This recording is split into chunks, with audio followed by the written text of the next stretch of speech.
Oi pessoal, muito bem-vindo ao primeiro episódio do Supercast. E hoje nós estamos aqui com o nosso convidado, uma presença mais do que ilustre, professor Carlos Carvalho. Beleza? Oi? Oi. Primeiramente, um prazerzão ter você aqui. Muito obrigado por aceitar o nosso convite, muito obrigado por vir mostrar um pouco do seu trabalho para a gente. E eu queria... Primeiro vamos conversar com o básico. Fazer uma pergunta, quem é o professor Carlos Carvalho, em algumas palavras? Muito bem. Muito obrigado pelo convite de vocês. É um prazer estar aqui.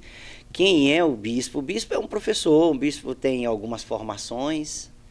Normalmente a gente acaba dando uma espécie de lista daquilo que a gente fez, daquilo que a gente se formou, mas eu costumo dizer que eu sou um aprendiz, eu sou um estudante da vida. Muito mais do que as formações que eu tenho, muito mais do que os diplomas que eu tenho. Isso para mim não são tão importantes quanto a própria pessoa, a essência do ser. Eu sou alguém que está em busca de conhecer, aprender cada vez mais. Enfim, é isso. Pô, muito legal. Mas você falou sobre seus diplomas e tal, e sobre você estar aprendendo. Mano, quais são as principais formações que você mais usa, que você mais leva, assim, que você tem? As que eu mais gosto, né? A sociologia, as ciências sociais, ciências políticas, teologia, porque eu sou formado oficialmente, né, reconhecido pelo MEC, então eu sou bacharel oficial, né, em teologia. E eu também tenho gestão da inovação, que eu gosto bastante da área de gestão. Tenho gestão de inovação e gestão de trabalho em ambientes híbridos, com os últimos cursos que eu fiz. Então esses eu gosto bastante. Eu tenho um curso avançado de liderança, né, e outras coisas. Você já entrou na área da aula, de ensino e tal? Sim, claro. Já foi professor? Eu dou aula em seminários teológicos, principalmente, né? E nos meus canais, principalmente no meu canal do YouTube, que eu criei recentemente. Eu estou ali criando minhas aulas para que eu possa ser mais conhecido pelo conteúdo que eu produzo das minhas aulas, não em sala de aula necessariamente, embora eu dê aula em alguns lugares. Qual que é o nome do canal? O canal é Nova Humanitas. Nova Humanitas, para você aí que tem interesse em saber mais do trabalho do professor. Canal novo, começou agora, né? Mas tudo no bem. YouTube, vai lá, procura Nova Humanitas, acessa, descubra, conheça, aprenda. Beleza. Bom, professor, já que a gente... Pô, é muito interessante e tal, que você é uma pessoa muito estudada, uma pessoa muito sábia, Sim. né? Mas eu queria saber um pouco sobre o seu trabalho, né? Porque a gente vê aqui nessa extensão, você é um homem muito sábio. Tipo, você tem muito conhecimento e é claro, só de ver o senhor.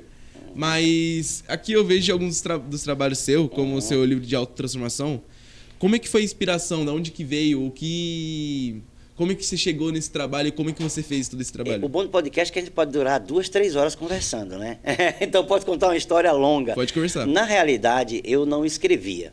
Até o ano de 2009, eu tinha estudos em cadernos. Eram esboços, na realidade, de estudos bíblicos, porque durante muito tempo eu, como pastor de uma igreja local, eu tinha que fazer o esboço da mensagem dos cultos principais. E também tinha que dar treinamento para os líderes em formação. Então eu tinha esboço, então eu escrevia muito esboço. Comecei com máquina de datilografar, né? Claro, tac. Aquelas antiga, eu tinha, né? Até recentemente eu tinha uma. Então, eu tenho muitos cadernos até hoje. Desde 1990 eu tenho cadernos em minha casa, nas minhas estantes, guardados com tudo aquilo que eu escrevo. Mas eu escrevia esboços, eu não escrevia de fato de forma contínua. E em 2009, foi 2009 na realidade, eu assisti um filme interessante que tinha muito a ver, foi com Sean Connery, né? Falecido, Sir Sean Connery, extremamente famoso. Ele fez um filme Encontrando Forster. Esse filme era interessante, falava de um senhor que era um grande escritor famoso, um professor escritor famoso, americano, que se tornou um homem recluso, foi morar num bairro negro americano, um brancão, foi morar no bairro negro americano e ficou escondido num apartamento lá. Os meninos da rua conheciam e sempre faziam piadinha com ele, e eles fizeram uma aposta de quem entrava no apartamento dele para pegar algo dele. Um desses meninos, o principal, seria o ator principal, negro, que era por nome Jamal, se não me engano, eu esqueço o nome desse menino, ele é muito famoso também. Ele entrou no apartamento e pegou uma faquinha de abrir correspondência. Se arrependeu e foi devolver. no outro dia. Quando foi devolver, isso no filme, quando foi devolver, o Sean Connery, o escritor, que seria o Forster, disse assim: eu não aceito as suas desculpas a não ser com uma carta com 5.000 palavras. Esse cara também nunca tinha escrito, e ele fez uma carta de 5.000 palavras no caderno e colocou debaixo da porta com uma faquinha. E ele imediatamente foi corrigindo os erros de inglês e devolveu a carta para o rapaz. E nisso começa uma amizade. Esse rapaz ganha uma bolsa de estudos porque é bom nos esportes, ganha uma bolsa de estudos para ir para uma faculdade de brancos, e ele tem boas notas, só que ele tem que aprender a escrever e a lidar com a literatura. E ele tem esse amigo que está no quadro da universidade. Que legal. E que ninguém sabe onde é que aquele homem está. Mas ele sabe onde aquele escritor está. Então, aqui ele não pode dizer, o escritor não quer que ele diga. Então, cria uma amizade, um belo dia, ele tem que fazer um trabalho, que é um trabalho que marca realmente a presença dele nessa universidade, o do menino. E aí o Forster coloca ele diante de uma máquina de datilografar, que uma folha em branco. É isso que foi a chave para mim. Colocou uma branca, ele pergunta pro Sean Connery: eu vou escrever o quê? Ele falou assim: o que vier à sua mente, apenas escreva. Isso, para mim, o filme acabou ali. Naquilo foi como se fosse acender uma luz dentro de mim, deu um start, e eu falei: tá bom. Peguei o meu computador, né, computador, e deixei o Word em branco, e falei assim: eu vou escrever a partir de hoje. E comecei a escrever. Então fui escrevendo, já textos mais longos, várias páginas, e aí, por fim, montei o Autotransformação, que não é um livro de coach, não é um livro de autoajuda, é um livro de mudança de hábito. Pequenos hábitos que você pode mudar no seu dia a dia para fazer sua vida ficar um pouco melhor. Então eu pensei exatamente nisso e comecei a escrever isso. Aí foram surgindo os outros livros, né? Eu tenho outros livros, como a gente vai ver hoje, Limitações da Pobreza, que era um trabalho que, na realidade, era um estudo que eu fiz. E o meu mais recente livro, ele é o Líderes versus Líderes. Esse, para mim, é o grande livro, né, o que ainda vai ser lançado, está em e-book, mas esse é um livro que seria como se fosse a minha contribuição para toda a área da liderança que existe no mundo. Então, ele tem ISBN, ele está registrado e tudo, e eu espero que ele seja um sucesso, porque é um estudo de caso da vida de Moisés, com todos os tipos de líderes que ele lidou ao longo de 40 anos e como é que ele resolveu esses problemas. Então, isso tem a ver com liderança, para quem gosta da liderança corporativa, de igreja e qualquer outro local. Qualquer que seja o tipo de liderança que a pessoa está envolvida, esse livro ele tem muito a dizer. Mas, enfim, hoje não é o Líderes versus Líderes, hoje é outro livro, que já tem um bom tempinho, mas o Autotransformação surgiu assim. Fiz o lançamento dele em 2011, na realidade, 2011, fiz o lançamento dele, convidei algumas pessoas, não achei que muita gente ia, aluguei um salão de festas e o lugar lotou, e ele está na segunda edição, a primeira edição naquela noite esgotou. Eu tinha feito poucos livros, e aí vendeu todos. Todos os meus amigos vieram, o pessoal da contabilidade, conhecidos, vieram e foram lá e compraram o livro, tiraram foto e pediram autógrafo. Eu falei: uau! Sim, foi exatamente isso que deu. E tá aí, o Autotransformação, para mim, é o meu primeiro filho oficial. É o meu primeiro filho, realmente. Dizem que a gente, na vida, tem que fazer 3 coisas, né? Para você ser um homem realizado, né? Plantar uma árvore, eu já plantei pelo menos umas 3, né? Tem que ter um filho, na realidade, já tive 3 meninas, né? E escrever um livro. Eu já escrevi 7, então estou indo bem. Mano, parabéns, de verdade. Indo bem é pouco. Já tá chegando aí no ápice da vida. Enfim, o senhor realmente tem a obra é incrível mesmo. Parabéns pro senhor. O trabalho é muito, muito legal. Eu acompanho um pouco, trabalho só uma parte. Porém, agora conversando sobre o seu livro dos Limites da Pobreza. Limitações da Pobreza. Eu queria... Tem uma pergunta que a gente separou pro senhor, certo. E aí eu queria que você desenvolvesse aqui pra gente conversar um pouco sobre, que é por que os recursos que o governo manda pra nossa periferia e tal não chega pra cá? Por que todo esse recurso que era pra estar pra cá, pra ajudar a gente, essas coisas, por que não chega? Por que não tá sendo usado? Por que não temos trabalhos com esses recursos? Bem interessante a pergunta. Posso falar já? Por favor. Você quer que eu fale primeiro do Limitações ou que eu já fale sobre os recursos? Primeiro do seu trabalho. O Limitações da Pobreza foi um estudo, na realidade é um estudo que eu fiz, já quando estudava Sociologia, eu fiz um estudo que eu achei que eu colocaria como o meu TCC. No fim, o meu TCC, no início, não foi aprovado como eu queria. Aí eu mudei para a área da violência, que eu queria descobrir, por exemplo, a gente tem os dados da violência, mas eu queria descobrir quem comete a violência. E não apenas dizer assim, 76% das pessoas, chutando o número, 76% das pessoas encarceradas são negros. 80 e tantos por cento das pessoas que vítimas de crimes são negros, moram na periferia, etc. e tal. Eu queria descobrir quem cometia os crimes. Quer dizer, são os brancos que cometem os crimes contra os negros ou negros cometem crimes contra negros? Então, eu, na verdade,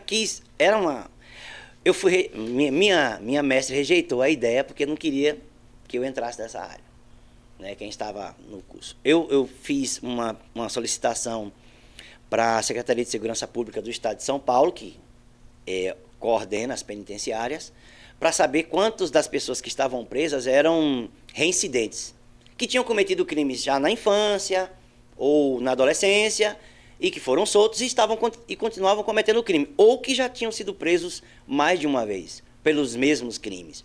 Eles também me negaram a informação. Por quê? Porque eu estava num caminho que eu, na realidade, eu ia dar a face, o rosto de quem realmente comete o crime. Então, foi rejeitado, eu tive que entrar para uma outra área. Então, o meu trabalho de TCC foi sobre violência, mas apenas os dados. Eu não consegui realmente... Eu já sabia quem era, eu já tinha a resposta que eu queria, mas eu não pude publicar essa resposta no TCC porque a minha universidade, a Universidade Metodista, na época, não aceitou. Pelo menos os meus mestres disseram, não, é melhor não, pode fazer um mestrado depois, mas agora não. Porque, na realidade, não era interessante naquele momento, acho que ainda hoje não é interessante, você, às vezes, citar dados.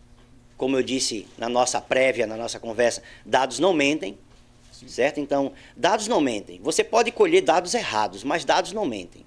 Mesmo que o dado esteja errado, você vai dizer, o dado está errado, certo? Então, ele vai explicitar, ele vai mostrar algo. Então, eu não consegui fazer o que eu queria. Então, eu tinha feito um estudo prévio que era da questão da pobreza.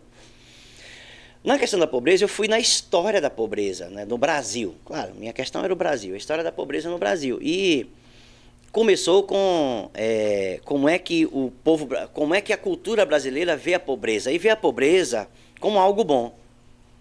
Os brasileiros veem a pobreza, pelo menos os mais antigos, hoje talvez nem tanto, mas os mais antigos, viam a pobreza como alguma coisa legal, que era para colocar em músicas, em filmes, fazer poemas, escrever livros, filosofias, era normal. Para você ter ideia, a pobreza no Brasil era tão romantizada que a Disney, quando criou a Disney, o nome é Disney, a gente fala Disney, né? Mas a Disney, quando criou o primeiro personagem brasileiro que a Disney criou, foi o Zé Carioca. Sim. Era um malandro do Rio de Janeiro. Uhum. Você entendeu? Quer dizer, o cara que usa esperteza para se dar bem na vida. Era assim que os americanos viam os brasileiros. Aliás, não mudou muito, não. Né? Então, assim, era assim que lá fora vinham os brasileiros. Gente esperta, que ia levar vantagem em tudo, gente do morro, são um bando de Zé Cariocas. Então, eu coloco isso no Limitações da Pobreza logo no primeiro capítulo. Esse estudo que eu fiz sobre a pobreza, a questão da Disney com Zé Carioca, essa romantização da pobreza, eu também coloco no Limitações da Pobreza. E o Limitações da Pobreza não é um conjunto de chaves para girar, como eu normalmente costumo dizer, não é um livro de coach, não é um livro de autoajuda, é um livro de consciência. Você ali o que acontece na pobreza e como nós podemos traçar um caminho de forma paulatina, devagar, tomando certas atitudes. Quais são os conhecimentos que eu preciso ter para melhorar a minha vida? Claro, como cristão, eu coloquei ali, também, obviamente, eu usei a sociologia e a teologia. Eu mesclei os dois assuntos num livro só. Eu fiz um estudo geral. Então, eu coloquei a visão sociológica dentro do livro e coloquei também a visão teológica. Como é que a gente resolve isso em Deus, na Escritura? Então foi uma tentativa, claro, inicialmente para falar para os cristãos. Mas esse livro, qualquer pessoa que lê, mesmo que retire as questões bíblicas que estão ali, a pessoa vai dizer assim, não, mas isso aqui tem sentido, porque é bem genérico os pontos abordados. Adquirir conhecimento, tomar certas atitudes, estudar, saber o que ler, uma série de coisas. Né? Aprender a gestão da economia, então tem uma série Aqui também na Transformação tem isso. Então, eu prefiro ser muito útil, muito prático. Eu evito... Meus livros não são... Eu poderia encher linguiça no Autotransformação e colocar um livro de 400 páginas. Mas eu não quis fazer isso. Eu quero, na realidade, um livro de 116 páginas, que ele tem, mas que seja muito preciso, que vá direto ao ponto e você diz assim, ó, isso aqui, eu vou praticar e pronto. O cara não está me enrolando. Então, eu procuro que nos meus livros sejam assim. Tá? O Líderes versus Líderes tem 133 páginas. Eu procuro ser muito conciso, muito simples e muito direto ao ponto. Voltando agora à questão. Sabendo de como a pobreza é tratada no Brasil, hoje a pobreza é tratada como massa de manobra. Todo mundo sabe disso. As questões hoje na nossa política, nos nossos governantes, preferem as pessoas na pobreza. Porque quanto mais as pessoas na pobreza, mais fácil elas são controladas. Quando você olha para uma Venezuela, você não consegue explicar como é que um país tão pobre continua sendo um país. Você não consegue olhar para uma Cuba e ver como é que um país tão empobrecido consegue continuar sendo um país. Coreia do Norte. Então, assim, como é que isso acontece? E, pasmem, a própria China, que é apenas a parte que elas mostram, que a China mostra ao mundo, é que é bonita. Mas na vida real, se eu não me engano, mais de 800 milhões de habitantes na China vivem na pobreza. Vivem em povoados que sequer têm acesso às grandes cidades. Você não pode viajar para uma grande cidade sem autorização. Como é que essas pessoas conseguem isso?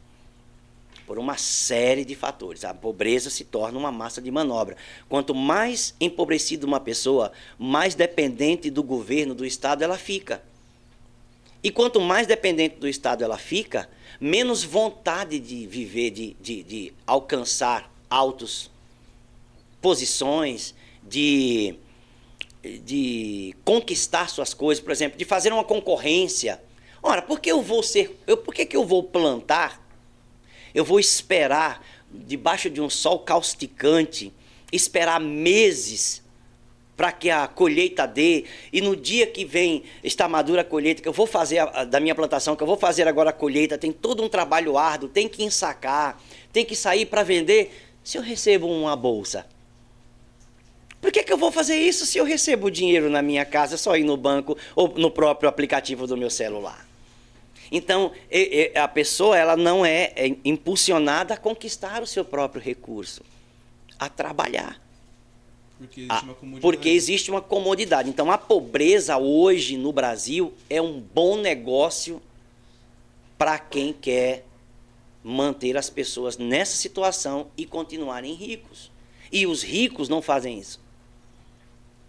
Ao contrário do que muita gente pensa, o rico não é o mal. O milionário, ele não é a pessoa má. Mas há um discurso nessa base aqui embaixo, de que os nossos problemas são causados pelos ricos. Mas os ricos são as pessoas que mais trabalham, que mais geram emprego e que continuam fazendo o dinheiro fluir. E é dos ricos e dos trabalhadores que se tiram impostos. Sem os ricos e sem os trabalhadores, não consegue manter a massa na pobreza. Você precisa de dinheiro para manter o pobre pobre. Não é uma loucura? Você precisa de dinheiro para manter o pobre na pobreza. Porque você tem que dar uma assistência a ele. Quando você dá uma assistência ao pobre, você pega dinheiro de alguém, porque nada é de graça, você diz educação de graça, saúde de graça, segurança de graça, vacina de graça, tudo de graça, mas não é de graça. A gente vai ver aqui que não é nada de graça. É retirado de todos nós, inclusive do pobre, quando compra um pão na padaria. Inclusive do pobre, quando compra o arroz no mercado. Você vive num país onde os impostos são uma naturalidade. Em tudo que você faz. Se você trabalha com a carteira assinada CLT, tem impostos ali.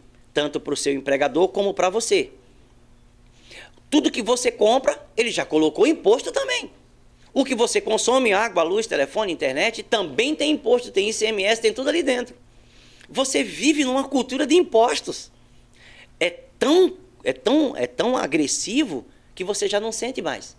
O brasileiro ele é anestesiado. Ele não sente que ele paga imposto numa bala, num chiclete que ele compra. Tem no mínimo 33% do valor embutido ali de impostos. No mínimo. Dependendo do produto. Carro, então, não se fala. Ainda tem gente que diz assim, carro no Brasil é barato. É mesmo?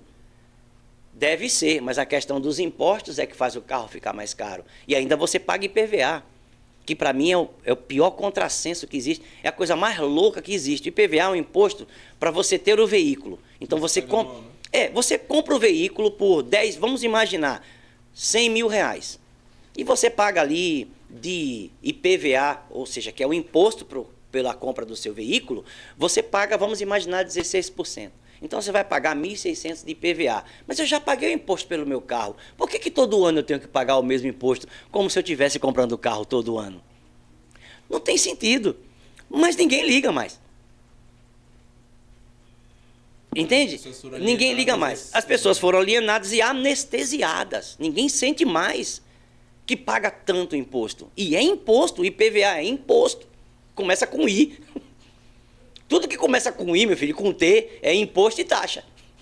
Entendeu? TRF, tudo que é I e que é T é imposto e taxa. E aí vem a questão do nosso município. Vamos puxar agora, vamos descer a ladeira, né? Vem o nosso município. Como a gente falou na nossa prévia, que a gente estava gravando, fazendo os nossos testes, Guarulhos arrecadou em 2023 6 bilhões de reais. É muito dinheiro. É muito dinheiro. Claro, para uma economia, na média aí, que a gente chama de PIB, o Produto Interno Bruto da nossa cidade, está em média 77 bilhões. A nossa cidade produz. Sim. Cada trabalhador, cada empresário, cada lojinha, juntando tudo, as indústrias, empresas, aeroporto, tudo, todo o dinheiro que circula, toda a riqueza produzida aqui em Guarulhos, são na casa de 77 bilhões. Claro, o sistema quer o imposto disso. Então, em Guarulhos, a gente paga aqui, para o município, 6 bi. Vamos pensar só em 2023. Aí você vai descobrir, vai pensar, onde é que é gasto esse dinheiro? Esse é o problema. Os gestores públicos sempre se gabam, acham que estão fazendo uma excelente gestão. Mas, deixe-me lhe falar uma coisa. Pagar a conta não é fazer gestão financeira. Pagar a conta é uma obrigação. Se você tem a conta de água para pagar, você tem que pagar. Isso não é gestão financeira. Sim. Se você tem um funcionário para pagar, não é gestão financeira. Você está devendo o salário do funcionário. Se você tem a luz para pagar, não é gestão financeira, é uma conta a pagar. Então, os gestores têm um orçamento, às vezes, já previamente montado, que eles sabem que aquele ano eles vão precisar de X valor. Certo? Aquilo é contas a pagar. Aquilo são obrigações assumidas. Não existe gestão nisso. Você tem que pagar. Você tem que pagar. Muito do que eu vejo que eles dizem que são excelentes gestões é pagamento de contas. Graças a Deus que ainda no Brasil você ainda consegue pagar as contas. Não consegue 100%, em muitos casos não consegue, mas você ainda consegue pagar contas, pensando em termos de município. Então você tem, por exemplo, de 6 bilhões, você tem 3 áreas que são as que mais gastam. Você tem a educação, é a segundo lugar em gastos, a educação. Primeiro lugar em gasto é a saúde. Tudo de graça, não tem nada de graça. Ora, se é de graça, por que eu gasto 1 bi em saúde? Então não é de graça. Sim. Não tem nada de graça. Se o município gasta mais de 1 bilhão de reais em saúde, não tem nada de graça. Esse é o primeiro gasto, saúde. O segundo bilhão é gasto na educação. Também não tem educação de graça. Porque se eu gasto mais de 1 bilhão para ter educação e para ter o tipo de educação. Não é de graça. Então não tem nada de graça. Certo? É uma ilusão. É uma ilusão. Certo? Então, assim. E o terceiro gasto, que para mim é o pior, o terceiro bilhão, são 3 bilhões assim que são. Você tem que, tem que ter. Não tem como. É obrigado a ter. É a saúde, a educação, por incrível que pareça. E o pior, para mim, a administração pública, os funcionários públicos. Um bi, só a turma. Eu fico pensando, é muito salário. É muito dinheiro. É muito salário. É muita gente que ganha acima do mercado de trabalho. Então eu não vejo gestão pública nisso. Você pegar uma pessoa, por exemplo, que vai ser um vereador, sei lá, o legislativo gasta pouco em termos dos bilhões, o legislativo gasta acho que uns 138 milhões, se eu não me engano. Se eu não me engano. No ano passado, o legislativo, se eu não me engano, só para não mentir aqui, para depois não estar falando bobagem, os caras vão dizer assim, tá mentindo na internet. Né? Mentindo na internet não dá, né? O legislativo, 138 milhões no ano passado. A Câmara de Vereadores, 138 milhões. Também já é muito dinheiro, mas tudo bem, vai. Em relação à BI, é pouco. É pouco. Então vamos lá. Aí você toma um vereador que você paga ele, sei lá, 18, 20 mil por mês. Quem ganha 20 mil por mês para trabalhar o quanto essas pessoas trabalham? Que além disso, não trabalham todos os dias da semana, na maior parte, não tem exceção. Férias, 2, 3 férias no ano, se brincar. Recesso, dias parados. Feriado prolongado, eles não fazem um trabalho. Os caras de um ano de 200 e 300, o ano de trabalho tem em média 264 dias, tirando os sábados e domingos e alguns feriados oficiais.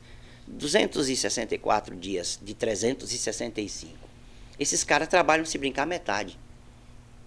Alguém podem dizer, não, eu trabalho todo dia. Não, você deve fazer sua campanha todo dia. Mas em termos oficiais, dali você ir ali no seu escritório trabalhar é outra coisa.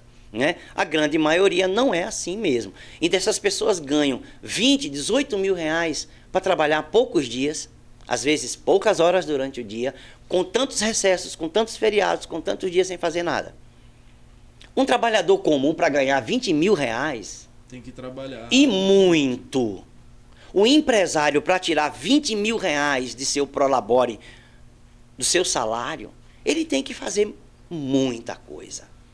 Então, assim, é um disparate. Você coloca uma pessoa em um cargo administrativo e que você paga 5, 6, 7, 8, 10 mil reais a ele. Enquanto na empresa, o máximo ele vai ganhar 5 mil.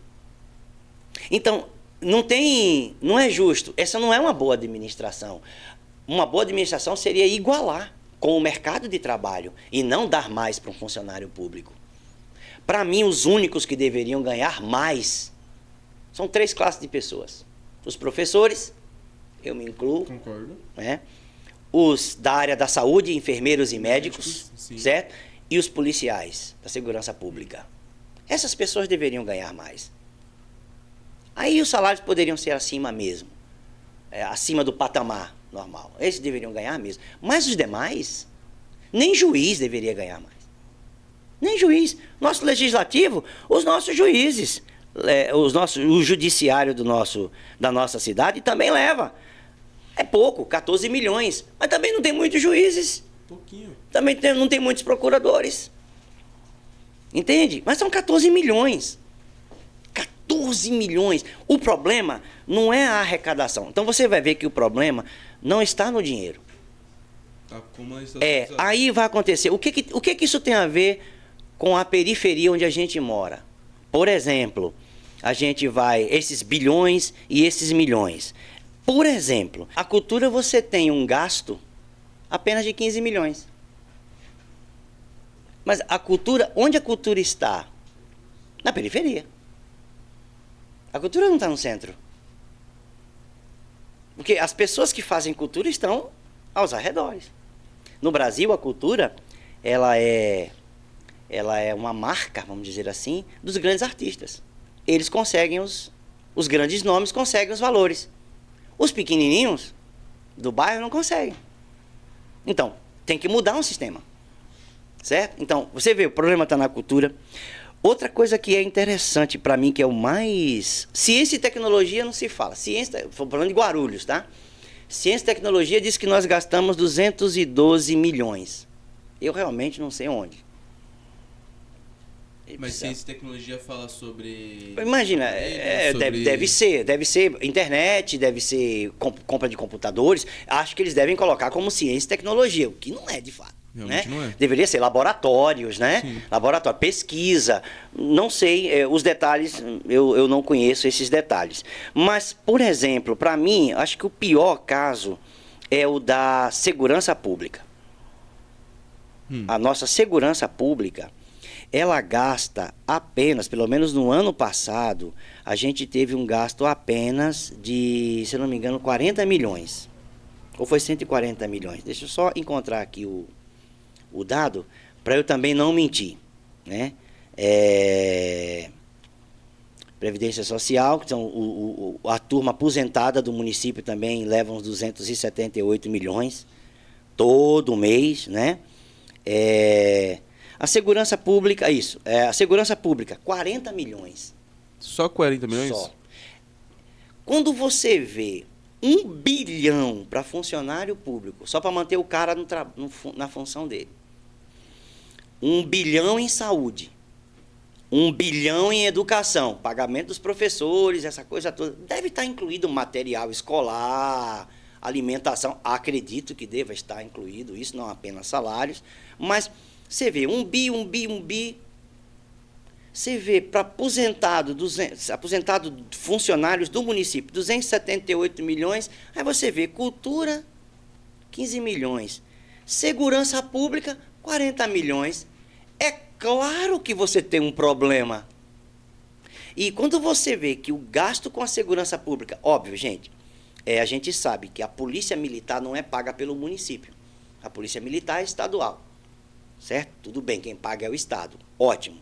Mas a Guarda Municipal, a GCM, é do município. Então é essa que recebe os 40 milhões. Então a gente tem pouco GCM. Então, o dinheiro está mal administrado. É claro que você tem um problema de segurança pública e de criminalidade nos bairros. Porque a segurança não está lá.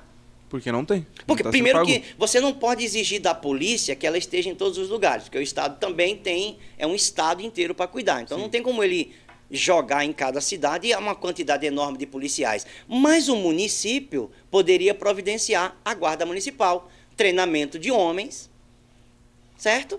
De homens e mulheres, que em cada bairro tivesse como uma delegacia. A gente não tem delegacia, a gente tem uma delegacia aqui para vários bairros. Mas se a gente tivesse, por exemplo, em cada um desses bairros, as grandes regiões de Guarulhos são 44, se eu não me engano. 44 regiões. Se nós tivéssemos 44 delegacias da GCM, com 10, 15 policiais, fazendo a ronda ostensiva da segurança nos bairros, a gente teria, obviamente, muito mais segurança. As pessoas estariam muito mais seguras andando na rua, seja de manhã, à tarde ou à noite. Sem falar que seria acessível para todas as pessoas. Exatamente, para todas as pessoas. Então, as pessoas se sentiriam, porque a questão é a sensação. A sensação da insegurança é pior do que a insegurança em si. A sensação de você não estar seguro é o pior. Quando você coloca este tipo de policiamento na rua, manhã, tarde e noite, as pessoas estão vendo como é muito incrível você ter um problema aqui e você poder chegar uma força policial e dizer assim, ó, está acontecendo isso aqui. É legal, porque a pessoa chega, a autoridade vem e resolve. Isso é muito legal. As pessoas gostam disso. Mas é o que elas não têm. Certo? Uma pessoa que chega com um vizinho sei lá, um jovem mal acostumado, sei lá, deselegante, sem educação, e que chega numa noite, todo mundo dormindo, e coloca um som no seu carro altíssimo para acordar todo mundo, ele não está nem um pouco preocupado com ninguém, essa pessoa gostaria de ter uma força policial ali, chamar ela, chegar na hora ali e resolver o problema, sem a pessoa se envolver. Claro que todo mundo quer isso, entende? Mas, ou seja, você tem um gasto de 40 milhões, é claro que você tem um problema de segurança no município. É muito pouco. Então, por isso o dinheiro não vem, porque o dinheiro não está sendo bem administrado para a cultura real das pessoas. E para mim não precisa ser, desculpa, né? Não precisa ser baixa cultura. Não tem que ser festinha. Não tem que ser festinha de coisas... Eu não posso falar aqui, né? Senão a gente vai ser cancelado logo no primeiro programa, né?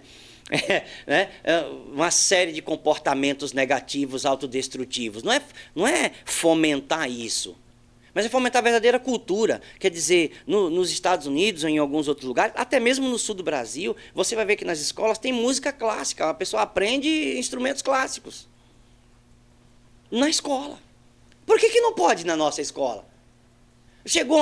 Não chegou a uma loucura do nosso país de tirar aula de computação. No nosso país, o atual presidente tirou a aula de computação, de informática. É loucura. É uma loucura, quer dizer, mas é uma área necessária. Ou seja, você tira o acesso das pessoas, mantém elas pobres, mantém elas sem conhecimento. E, é claro, você continua controlando o destino delas. Esse é o problema. A pobreza, aí entra, as limitações da pobreza. Não é à toa, porque o estudo no meu livro Limitações da Pobreza, o e-book, ele começa exatamente dizendo o que é que a pobreza faz na vida de uma pessoa. Limitações por isso. Ela limita o quê? Ela limita, inclusive, acesso à cultura. Acesso a livros. Acesso a uma boa educação. A pobreza limita o acesso à pessoa ao que é bom, ao que tem qualidade. Isso não é uma brincadeira. Isso é uma coisa séria e nós estamos vivendo isso na pele. Ninguém está dizendo assim, ó, é um sonho, está inventando alguma coisa. Não, a gente está vendo, nós moramos na periferia. E não é uma questão de ser branco, negro, pardo, não é isso. São todos. Certo? Então, assim, não é uma questão de raça. É uma questão de cultura, de realidade. A realidade ela não respeita a cor da pele. A realidade ela não respeita a raça. Certo? Ela vem para todo mundo. A morte não respeita a raça, a morte não respeita a cor da pele, a violência não respeita a raça, a violência não respeita a cor da pele. Certo? Como diz o povo da minha terra, pau que dá em Chico, dá em Francisco também. Certo? Então pega para todo mundo. Então, todo mundo se sente inseguro. Então, nós temos uma arrecadação volumosa. Guarulhos, ela é, hoje, eu tinha falado, ela foi a 13ª. Cada dupla de anos, cada 5 anos, dependendo da gestão, esse ranking sobe ou desce. Mas Guarulhos, hoje, ela é a 10ª economia do país. Eu fui atrás dos dados mais recentes, que é de março desse ano. Então, Guarulhos está é a 10ª economia. Em São Paulo, no estado, ela é a 3ª. Ela só perde para São Paulo, capital, e, se eu não me engano, para Osasco. Então era para a gente estar absurdo. Muito bem, muito bem. Quando você vê... sabe outra coisa que... Outro bilhão? Que acho que é interessante, que é outro bilhão que é gasto? O 4º bilhão. Dos 6... 4 bilhões você não tem muita saída. Sim. Urbanização. A rua, as praças, Baquirivu. Você vem cá, 1 bi para isso aí. Vem cá. Eu não estou vendo. Assim, eu não estou vendo os bilhões. Eu não estou vendo esse bilhão aí, entende? É verdade. Qualquer bairro que você for, eu não estou vendo esse bilhão. Onde está isso tudo? Urbanização, recapeamento. Claro, ele coloca uma boa quantidade hoje no Baquirivu. Não sei exatamente quanto, para evitar as enchentes. Não sei por quanto tempo vai evitar, ou quando vai começar a evitar enchente de verdade. Mas nós estamos nisso já há muito tempo e as obras estão aí. Então, veja, 1 bilhão em urbanização para tapar buraco? Então, não tem, porque a quantidade de buraco que tem, então não está tampando o buraco. As ruas são irregulares. Os caras vêm para tampar buraco e cria montanha. Porque o cara que tapa o buraco, ele cria um montinho, ele não consegue.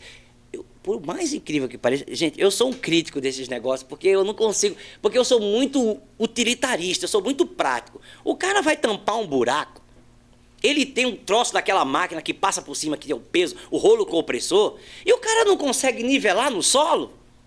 Deixa torto ainda. Então, meu filho, faz o seguinte, põe menos. Porque aí você passa a máquina e o carro vai passar e não vai fazer o blu, blu, blu. Mas não, toda a rua que eles esburacam, toda a rua que eles consertam, cria mais montanha, parece que está na lua. Blá, blá, blá, blá. Não é possível, eu não consigo entender, falta inteligência. Quer dizer, é um serviço mal feito, é um serviço desinteligente, e isso para mim não é gestão pública. Se alguém disser, não, rigoroso, aí, para encerrar esse negócio de Guarulhos aqui, de dinheiro, eles todo ano têm uma previsão de quanto eles precisam arrecadar para poder gastar, porque eles empenharam determinados valores para fazer aquilo. Ó, nós queremos isso, precisamos de 7 bi.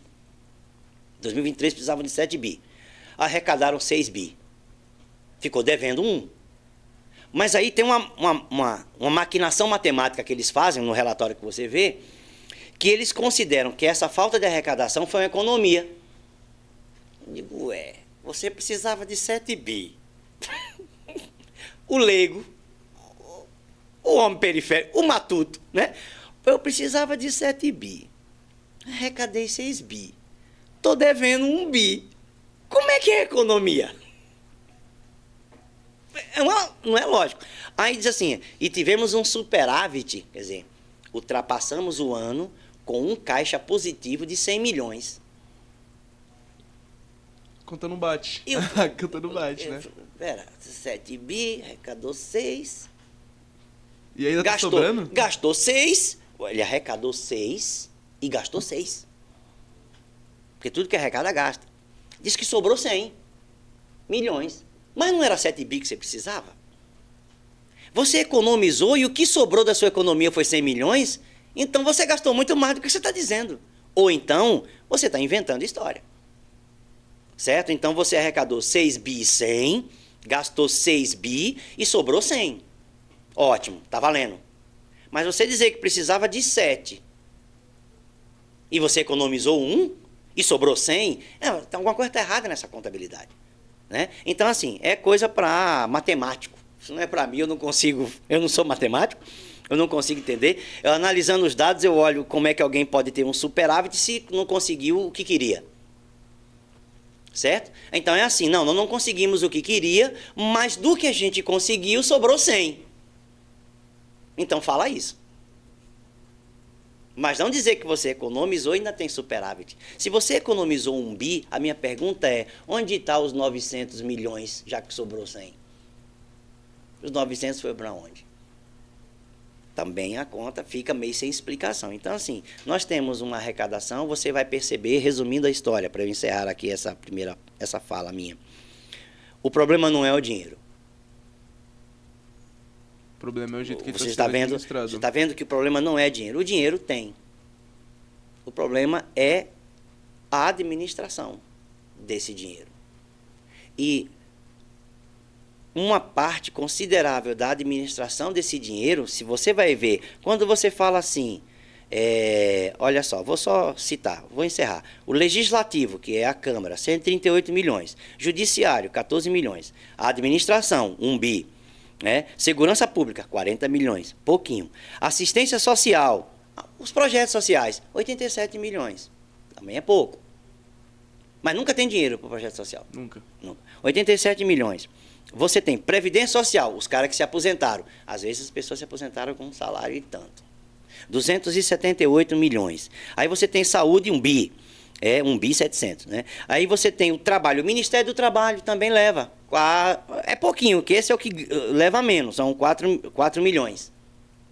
Também o Ministério do Trabalho é um negocinho desse tamanho, né? Aí você tem Cultura, 15 milhões. Aí você tem Direitos e Cidadania, que são direitos humanos, né? 6 milhões. É pouco, mas também eu acho que deve estar incluído aí as casas de assistências em algumas situações, deve estar incluído aí o Conselho Tutelar, uma coisa assim, deve levar 6 milhões. E Beleza, urbanismo mais um bi. A lista é um pouquinho grande, porque elas são, se eu não me engano, são 20 e poucos itens, se eu não me engano, nessa lista que eles dão, dessas explicações. São 20 e poucos itens, onde o dinheiro é gasto. Mas o que acontece nesse gasto desse dinheiro? O dinheiro está dentro da máquina pública. O dinheiro não está fora. O dinheiro que é arrecadado é consumido dentro do próprio sistema. É por isso que chega pouco para o cidadão, no retorno. Por isso que não chega a segurança, por isso que não chega o urbanismo como a pessoa espera, a urbanização. Por isso que não chega, por exemplo, os projetos, há uma educação de qualidade, né? Por isso que não chega. Existem bons lugares que estão dando excelente educação, mas a maioria não está. Existem bons professores em um lugar, mas em uns outros não. Tem gente que está ali apenas para trabalhar. Só quero meu salário no fim do mês. Não vê como uma vocação. Também precisava... Para mudar tudo isso, dá tanto trabalho que ninguém ganha eleição por lutar por isso. Então as pessoas deixam como está. Porque isso não dá eleição, isso não ganha eleição, isso não gera... o prefeito não vira prefeito, o vereador não vira vereador. Aí o que é incrível? Eu digo que vou encerrar e não encerro, né? O que é incrível? Os vereadores, a sua principal função... Câmara de Vereadores, Legislativo, é supervisionar isso. Aí eu te pergunto, quando é que a gente vê um vereador no nosso bairro, na nossa região? A gente não vê, é muito difícil. Inclusive. A gente vê quando é um dia de festinha, Sim. Dia dos pais, dia das mães. Ele aparece geralmente para fazer uma média. Certo? E você não vê, por exemplo, eles estão lutando pelo quê? Estão supervisionando estes gastos? Estão tentando fazer mudanças administrativas? Não. Estão querendo levar o deles. Estão querendo também continuar no mesmo sistema. Continuar ganhando, porque é vantajoso. Eu não preciso mudar, eu continuo ganhando. Querendo carreira política. Para que trabalhar? Para que abrir empresa? Para que ser empreendedor? Se na carreira política eu não preciso de mais nada. Ainda posso ganhar muito mais. Então, assim, você tem um sistema... Houve uma época na Inglaterra, eu gostava demais da ideia da Inglaterra, houve uma época na Inglaterra que para você ser político na Inglaterra, você tem que ter dinheiro próprio. Porque o país não dava dinheiro para o político. Você tinha que ter o dinheiro para bancar a sua própria candidatura. E se você quisesse ser um político, um senador, alguma coisa, um lorde das câmaras, né? A Inglaterra tem câmaras, você podia ter um lorde, você tinha que ser alguém que tivesse o dinheiro para te sustentar lá, porque você não recebia nada. Ia ser legal isso aí. Imagina um vereador que não recebesse nada para ser vereador. Não ia Quantos vereadores nós teríamos em Guarulhos? Entende? Por isso que na polis, e aí é uma outra área que eu gostaria de tocar o assunto hoje, se a gente conseguisse, por isso que na polis grega, na Grécia antiga, quem fazia política eram os homens livres e ricos. Porque eles tinham dinheiro para poder não fazer nada por um determinado tempo e pensar nas soluções. Porque o império não pagava nada. Mas eles tinham recursos. Então eles sentavam, conversavam e diziam, olha, acho que a melhor solução é essa.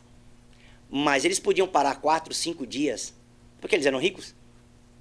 Você imagina se esse sistema mudasse? Né? Claro, quem vai mudar? Quem está ganhando vai querer mudar, né?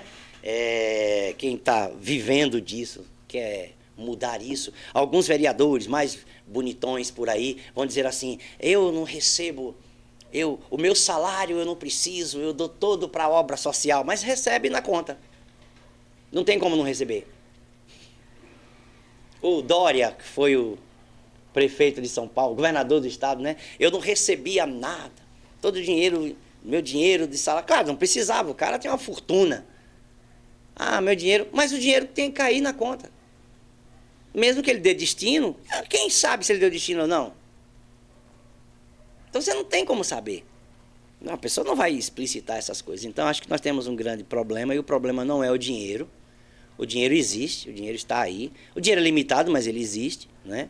A questão toda é a administração, é aquilo que você faz com o dinheiro. E pagar contas não é administração. Pagar o que você deve não é administração. Pagar o que você deve é um dever, é uma obrigação que você tem. Então isso não é gestão. Gestão é quando você paga o que você deve, Quando você honra todos os seus compromissos, sobra dinheiro e você pode aplicar e investir em melhorias. Aí é gestão. Certo? Ah, sobrou 100 milhões, mas a gente não viu a melhoria. Então só sobrou 100 milhões. Certo? Deveria ter gasto 100 milhões em algum lugar. Sobrar não é vantajoso. Sobrar não é vantajoso. Não, eu quero que sobre, mas que eu possa aplicar imediato. É dizer assim, ó, sobrou, minha administração foi tão boa que sobrou. Não, às vezes você não fez. Sobrou porque você não fez. Pensar num funcionário normal. Você recebe 3 mil reais por mês. Aí você tem 2 mil de contas a pagar. Você não paga 2 mil de contas, aí você vai dizer assim, sobrou 2 mil. Ué. Mas você não pagou. É verdade. Como é que sobrou? Você não pagou. Então, isso não tem lógica, entende? Então, é administração. Existem cursos hoje, que já existem cursos de gestão de cidades. Esses cursos deveriam se multiplicar. Mas ainda são poucas pessoas que fazem. Eu acredito que todo gestor, todo prefeito, todo funcionário público não tinha que aprender só sobre as leis para ele trabalhar. Ele tinha que aprender sobre gestão pública mesmo, nos mínimos detalhes, e ser pessoa realmente gestora de recursos, com responsabilidade. Tem que ter cursos específicos para isso. Ó, você fez o concurso público, passou, você vai passar 1 ano aqui aprendendo como é que a gente quer você. Estudando, aprendendo, vendo na prática. A gente tem que economizar, a gente tem que fazer isso. A gente deve isso, sabe por quê? Porque o povo paga o nosso salário e a gente tem que responder, tem que devolver da melhor maneira possível. Porque, no fundo, essa turma toda é funcionário do povo. Sim. Mas eles agem como se eles fossem donos do negócio. Essa é a mentalidade que precisa mudar na gestão pública. Bom, falei demais. Pois não. Mano, não. Você realmente... É que É uma aula, situação né? difícil. É muito complicado, Sim. Celso. Eu prefiro ficar quieto assim, porque você tem muito conhecimento, você tem muito estudo. Uhum. É uma coisa lamentável. Mas você vê o dia a dia, você mora, né? A gente mora no periferia, então a gente Com consegue certeza. ver, ninguém deixa de ver as coisas, né? Só não vê quem não quer. Exato. Tá ligado? Pessoas que colocam vendas que sabe o que está acontecendo no mundo inteiro, sabe o que está acontecendo na nossa periferia, só que prefere se vendar e viver alienado. Realmente. Pra você sobre todo esse estudo e tal, que você quer ter uma aprofundada, quer saber um pouquinho mais, tem um QR Code aqui embaixo na tela, ali, pra lá. E aí você aponta a tela do seu celular, ou tira uma print depois tira no aplicativo, dá uma olhada no livro dele, muito importante saber esse tipo de coisa, gente, por favor, vamos atrás de conhecimento, vamos estudar. Professor, É isso aí. agora, saindo um pouquinho dos Certo. assuntos mais sérios, mais Mais caóticos, sérios.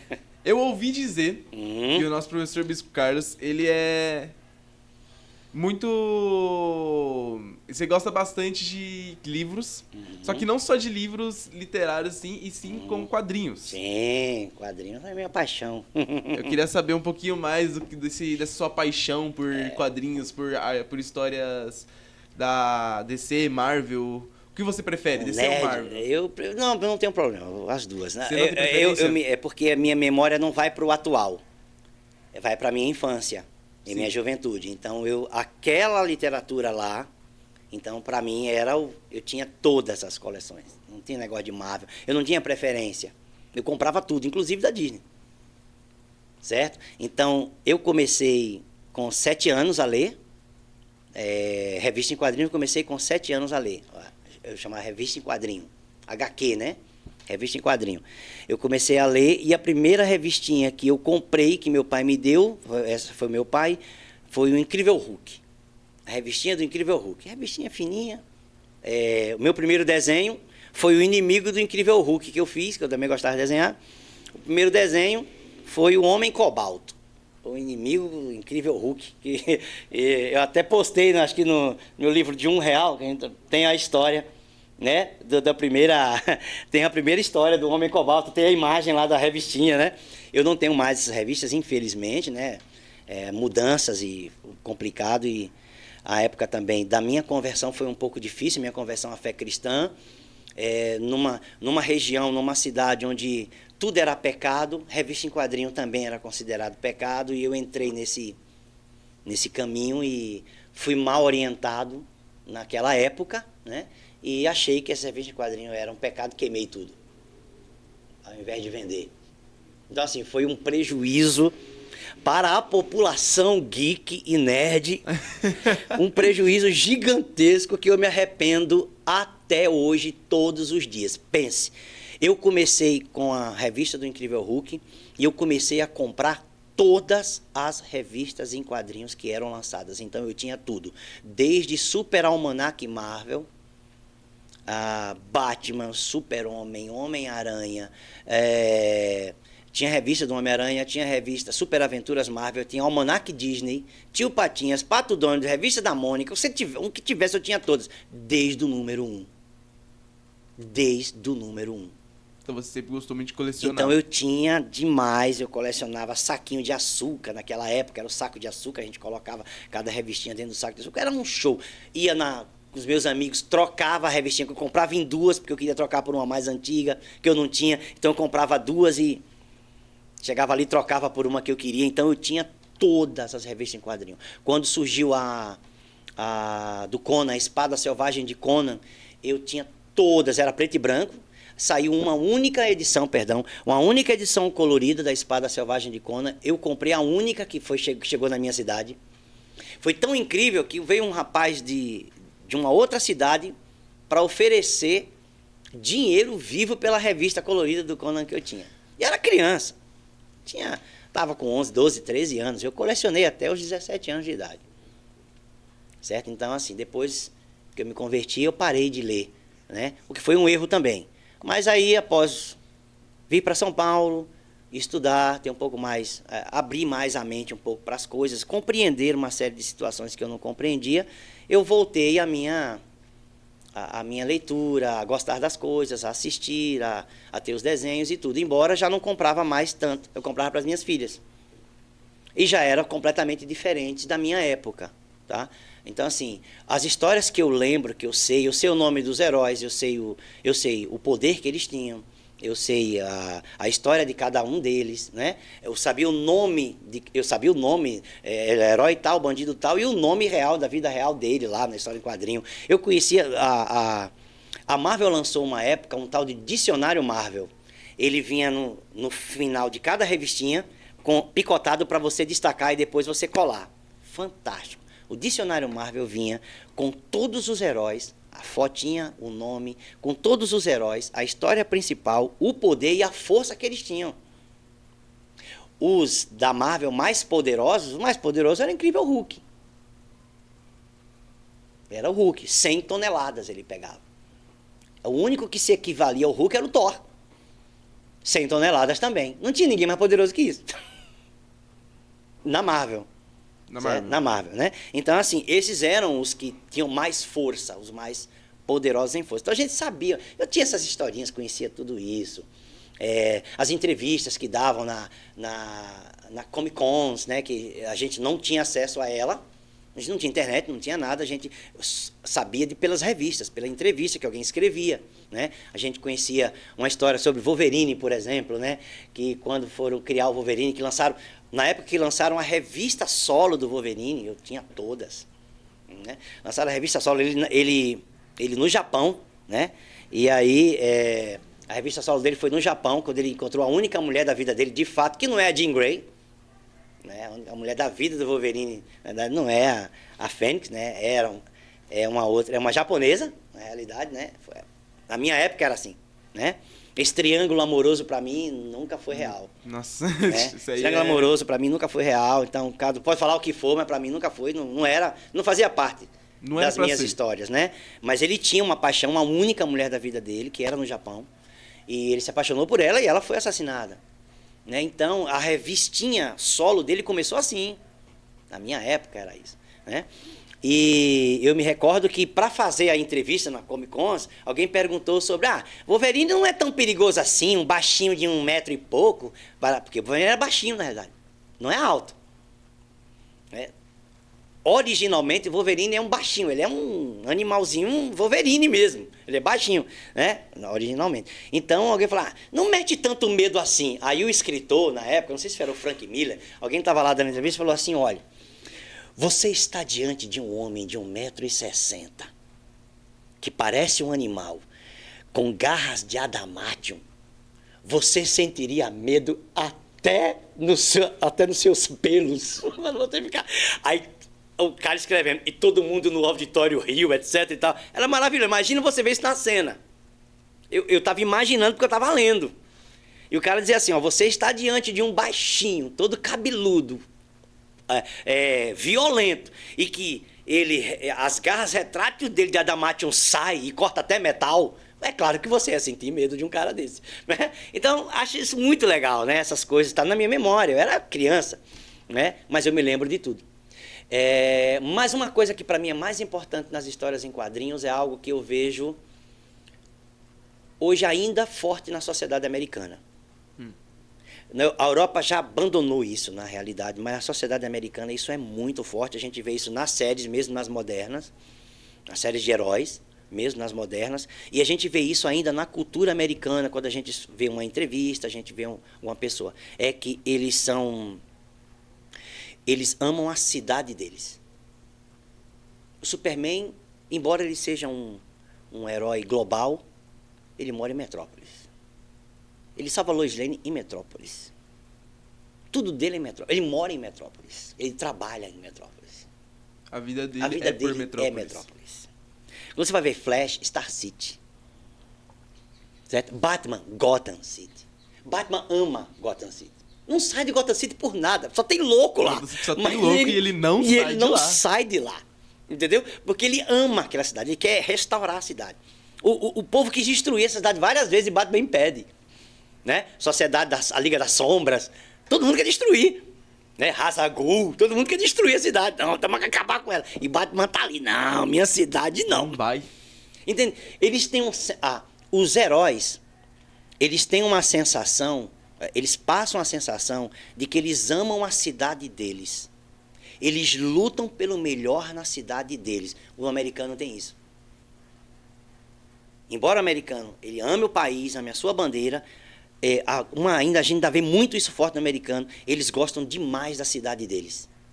Eles cantam a música para a cidade deles, eles trabalham pela cidade deles, eles querem um comércio na cidade deles, seja Detroit, seja Washington, seja Nova York. Quem está em Nova York é apaixonado pela cidade. Não importa os problemas que ela tem, estão fazendo para o melhor aqui. Então, isso falta no Brasil. Esse amor pela cidade onde a pessoa mora. Tem um ou outro que a gente percebe, mas é muito genérico. O cara está na televisão, você não acredita muito num cara de TV falando que ele ama São Paulo. Mas não ama coisa nenhuma. Ele ama o dinheiro que ele recebe aqui. Ele não vive, não trabalha pela cidade de fato. Mas o que mais me chamou a atenção nos heróis, isso eu não vejo nem Ei Nerd, nem essa turma falar sobre isso. O que mais me chama a atenção nos super-heróis é que eles são apaixonados pela cidade deles. E eles fazem tudo pela cidade deles. Você imagina, e os americanos são assim, você imagina se nós fizéssemos assim por nossas cidades. Outra coisa que eu acho interessante em termos de cidades é que as cidades não deveriam ser tão grandes. É claro que uma cidade com mais de 500 mil habitantes, a administração se perde. Não é possível mais você administrar. Passou de 500 mil, você não consegue mais. Eu vejo o sucesso de Sorocaba, por exemplo. Eu gosto de Sorocaba. O sucesso de Sorocaba. Enquanto ela tinha 500 mil, até 500 mil, é maravilhoso. Mas ultrapassou de 500 mil, já começam os problemas. Isso é desde a antiguidade. Cidades como Atenas, Éfeso, Roma, Jerusalém, Nínive, cidades muito antigas, não ultrapassavam 500 mil habitantes. Era possível administrar. Era mais fácil gerir a cidade. Mas ultrapassou isso, não é mais possível. Ou seja, vira uma confusão, vira uma bola de neve. Nós temos mais de 1 milhão de habitantes em Guarulhos. Se tiver correto o IBGE, que ainda nem saiu ainda direito, nós tínhamos 1.300.000. Nós deveríamos ser 3 cidades ao invés de uma. Em termos de administração, entende? Não é que eu quero que divida a cidade, não. É que não é mais possível fazer isso, não tem como. Mas, se a nossa cidade, ela é dividida, fatalmente, ela é fatalmente dividida, porque ela realmente morre nisso, ela é fatalmente dividida pela Dutra e pelos trabalhadores. Você não tem acesso ao lado de lá, a pé você não vai. A pé não vai. Se você for, você corre um risco gigantesco. Entendeu? A pé você não vai. Porque não é nem viável você ir. Então, assim, veja que a nossa cidade ela é dividida. Então, nós deveríamos ter uma cidade do lado de cá e uma cidade do lado de lá. Não é, você quer o quê? Que lá seja pior do que aqui? Não, não é isso que eu estou dizendo. Tecnicamente falando, de formas para administrar, deveria ser assim. Porque teria duas gestões Nós diferentes. deveríamos ter, por exemplo, uma subprefeitura, como São Paulo tem subprefeituras em vários lugares. A cidade é tão grande, São Paulo, que deve ter 10 ou mais subprefeituras. Por quê? Porque a prefeitura central não dá conta. Porque é muito grande. Então, Guarulhos deveria ter subprefeituras também. E por que não faz isso aqui? Não faz porque essa questão da administração. Falta de administração. O dinheiro tem, meu filho. O problema é a vontade de fazer. Porque as pessoas se acham donos do dinheiro. O dinheiro público não pertence à prefeitura. O dinheiro público não pertence ao prefeito. O dinheiro público não pertence ao funcionário público. O dinheiro público não pertence ao juiz. O dinheiro público não pertence ao gestor. O dinheiro público pertence ao público. Chama público por isso. Que é do povo. Não é de quem governa. É do povo, para o povo, pelo povo. Esqueceram disso já faz tempo, né? E falam, democracia, é mesmo. Democracia é uma palavra bonita. Mas na prática ela não funciona. Entendeu? Porque a democracia é para todos. E você não vê o todos envolvidos. Você vê grupos específicos lutando pelo seu próprio direito. Você quer uma lei para grupo tal, uma outra lei para grupo C, uma outra lei para grupo B. Ué, mas uma lei não deveria ser para todos?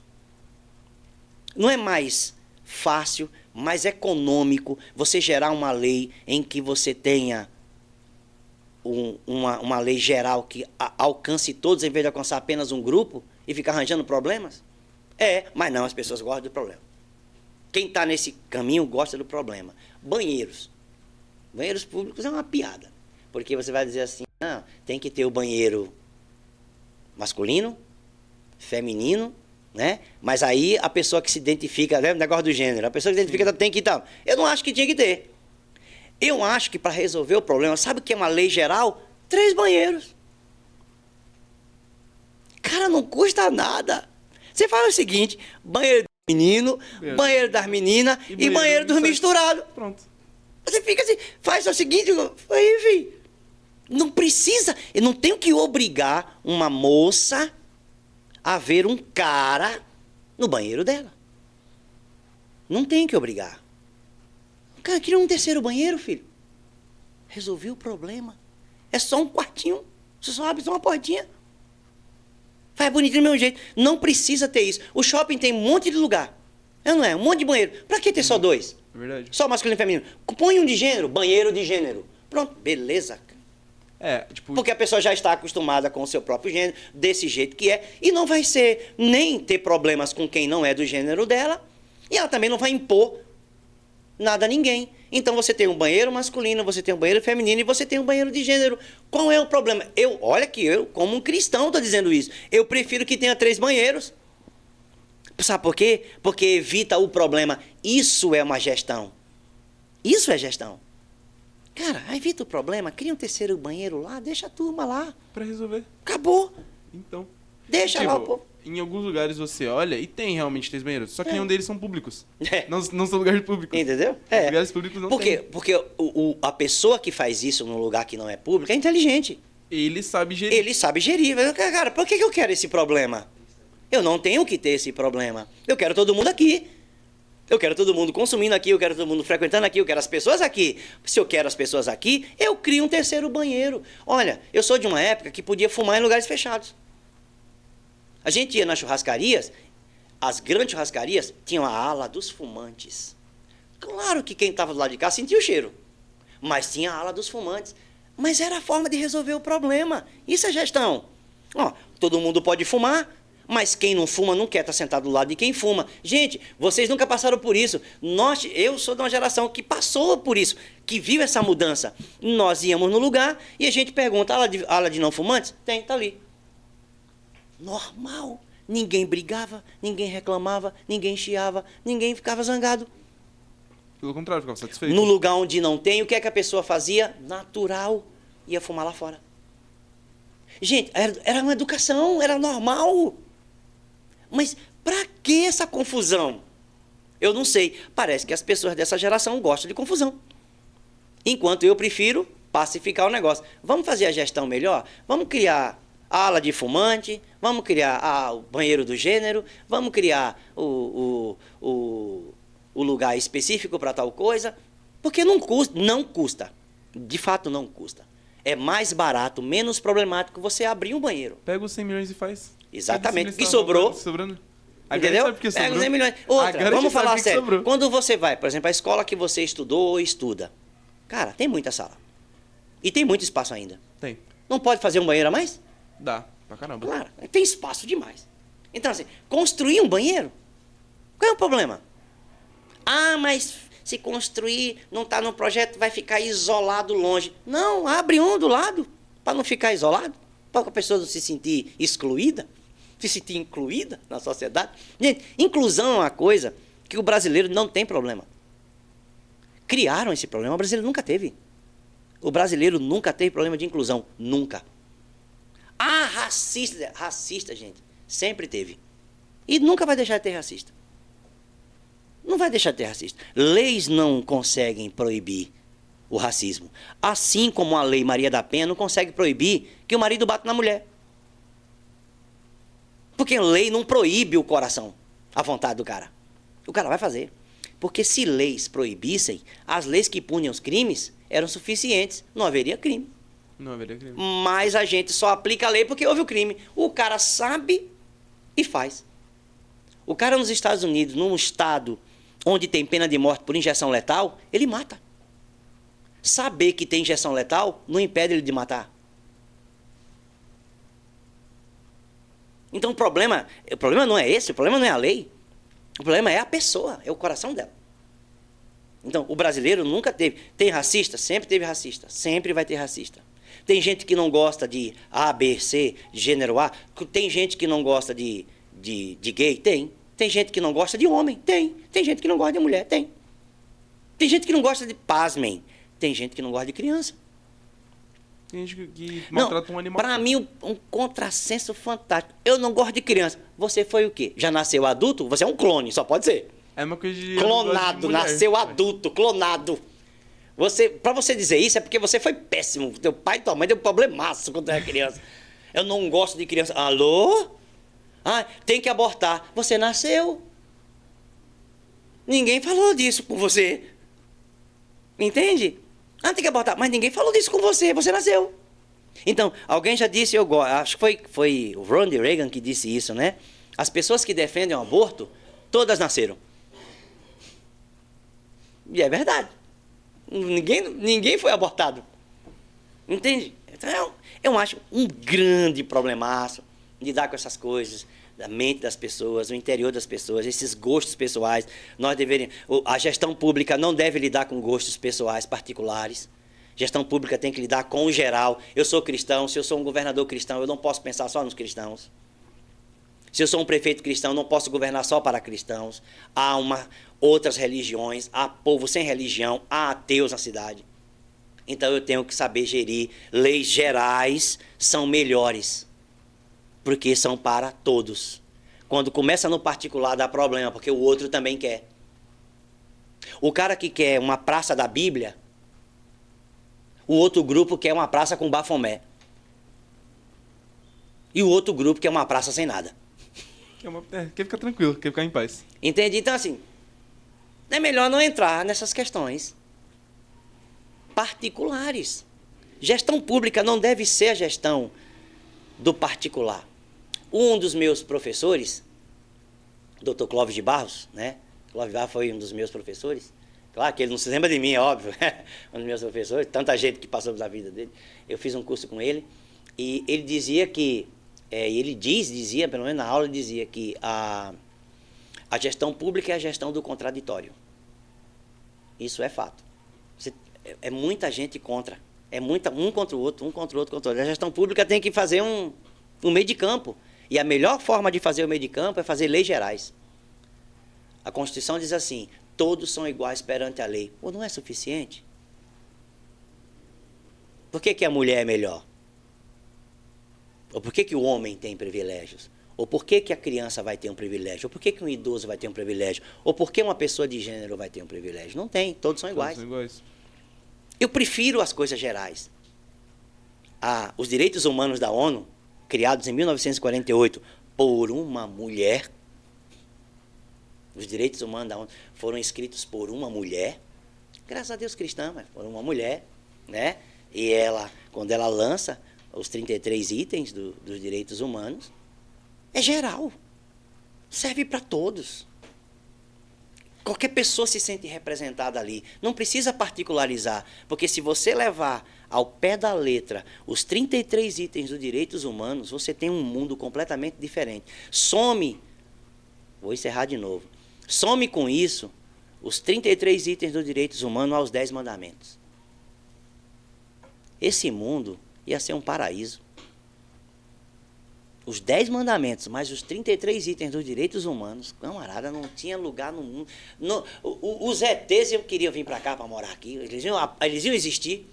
E assim, rapaz, a gente está querendo vir para cá porque o nosso. Até os Transformers vinham para cá. Vamos morar aqui porque a Terra é melhor do que Cybertron, a Terra é melhor. Entendeu? A turma do Krypton não seria destruído. Os kryptonianos estariam aqui e não teriam destruído os recursos do seu próprio planeta, entendeu? Nós teríamos aqui os Cris, nós teríamos todo mundo. A turma toda da história em quadrinhos, nós teríamos todo mundo morando aqui. Um grande planeta com todo mundo morando, porque essa turma ia gostar daqui. Imagina seguir os... Porque tanto quem vem de fora, tanto o alienígena, se existisse de fato alienígena, ele seria contemplado pelos direitos humanos. Porque todos são iguais. Eu sou de Krypton, tá igual. O sol amarelo aqui não te dá poderes melhores, entendeu? Você fica tranquilo.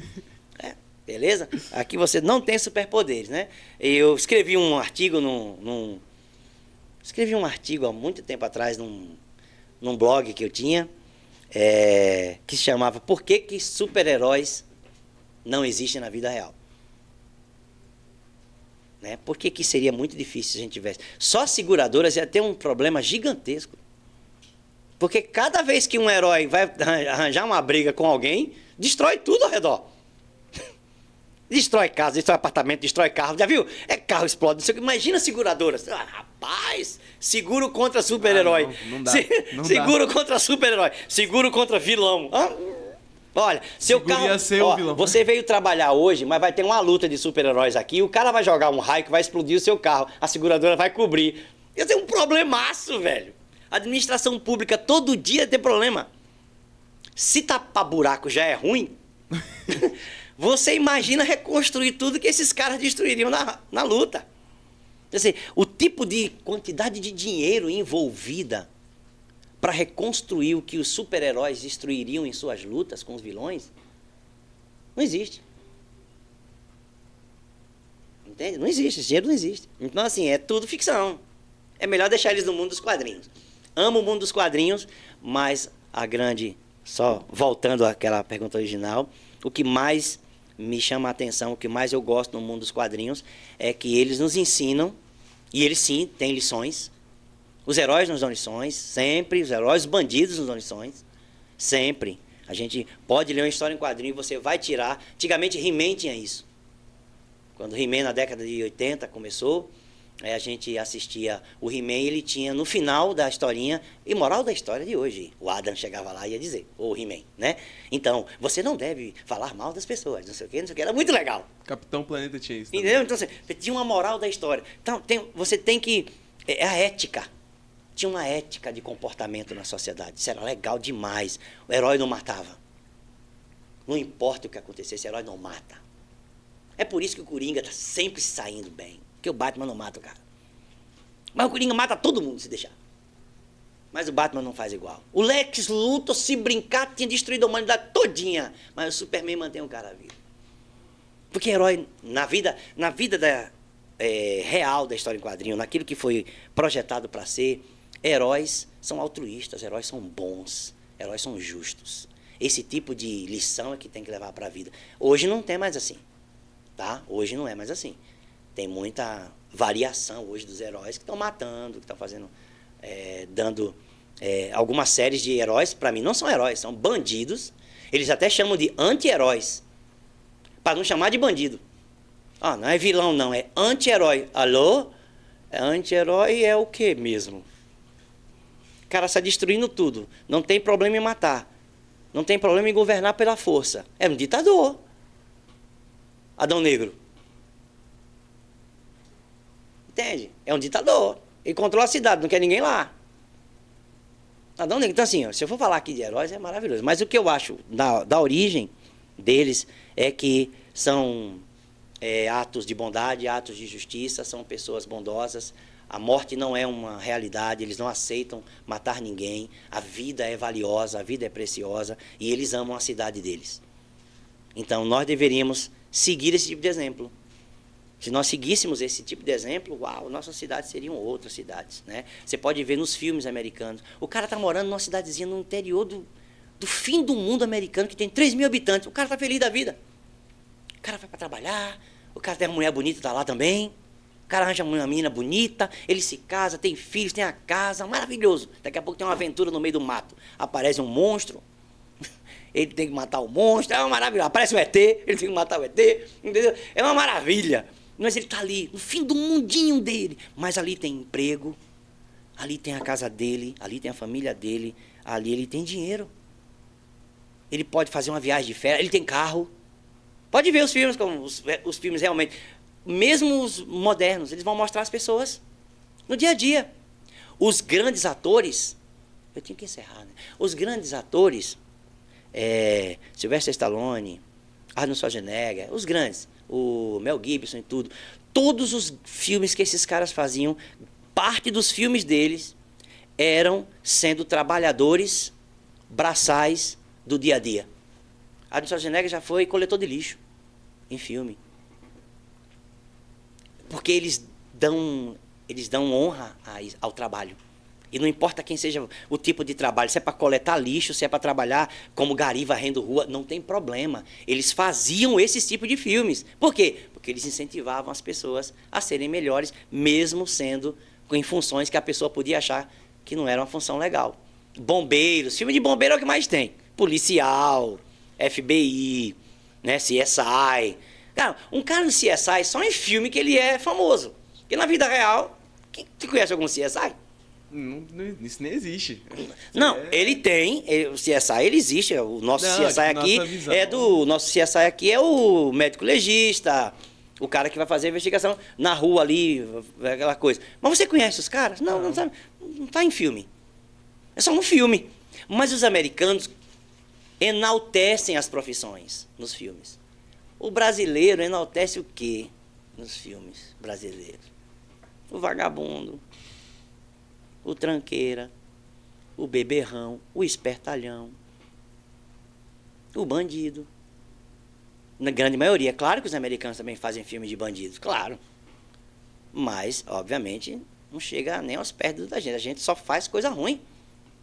A gente só faz coisa ruim. Raríssimas exceções no filme brasileiro. Ah, a indústria brasileira não presta. Claro! Quando vai fazer filme bom, não dá nem sequência. Não dá nem sequência em filme bom. Tem série brasileira boa, mas não dá nem sequência. Ah, porque é bom demais. Porque sabe o quê? Porque parece americano. Aí o brasileiro não gosta de americano. Não gosta, mas quer ir pra Disney. Quer viajar pra lá. Quer visitar o Grand Canyon. Quer ir pro Smithsonian. Quer estudar lá. Ué, mas você não gosta dos Estados Unidos, mas quer tudo que lá tem?